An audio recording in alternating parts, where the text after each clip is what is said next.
आइए, कहानियों की दुनिया में आपका स्वागत है। नमस्कार मित्रों, मैं हूं डॉक्टर रामजी भाई। आपके लिए एक छोटी सी कहानी लेकर आया हूं। अभी कुछ दिन पहले मैं वाराणसी में एक गृह प्रवेश की पूजा में गया था और वहां एक विद्वान पंडित जी पूजा करा रहे थे।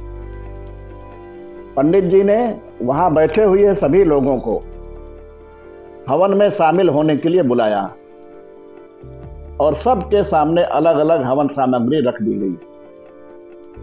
पंडित जी मंत्र पढ़ते और कहते स्वाहा। लोग चुटकियों से हवन सामग्री लेकर अग्नि में डाल देते। घर के मालिक को स्वाहा कहते ही अग्नि में घी डालने की जिम्मेदारी सौंपी गई। हर व्यक्ति थोड़ी सामग्री डालता, इस आशंका में कि कहीं हवन खत्म होने से पहले हवन सामग्री ही न खत्म हो जाए। घर के मालिक भी बूंद बूंद करके घी डाल रहे थे। उनके मन में भी यही डर था कि कहीं घी खत्म न हो जाए। मंत्रोच्चार चलता रहा, स्वाहा होता रहा और पूजा पूरी हो गई। सबके पास बहुत से हवन सामग्री बची रह गई। घी तो आधा से भी कम इस्तेमाल हुआ था। हवन पूरा होने के बाद पंडित जी ने कहा कि आप लोगों के पास जितनी भी सामग्री बची है उसे अग्नि में डाल दें। एक साथ बहुत सारी सामग्री अग्नि में डाल दी गई। पूरा घर धुएं से भर गया। वहां बैठना मुश्किल हो गया। एक एक करके सब लोग कमरे से बाहर हो गए। अब जब तक सब कुछ जल नहीं जाता, कमरे में जाना संभव नहीं था। काफी देर तक इंतजार करना पड़ा, सब कुछ स्वाहा होने के इंतजार में।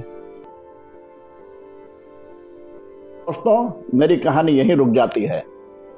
उस पूजा में मौजूद हर व्यक्ति जानता था कि जितनी हवन सामग्री है उसे हवन कुंड में डालना है, पर सभी ने उसे बचाए रखा और आखिर में सामग्री काम आएगी।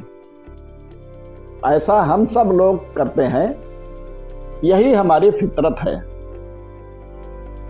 हम अंत के लिए सब कुछ बचाए रखते हैं, जो अंत में जमीन, जायदाद, प्रॉपर्टी, बैंक बैलेंस, रुपया पैसा सब यहीं पड़ा रह जाता है।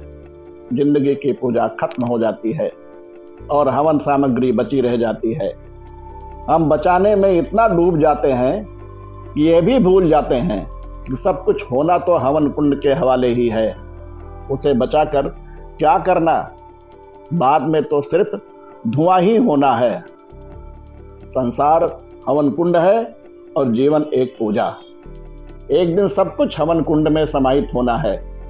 अच्छी पूजा वही है जिसमें हवन सामग्री का सही अनुपात में इस्तेमाल हो, ना सामग्री खत्म हो ना बची रह जाए।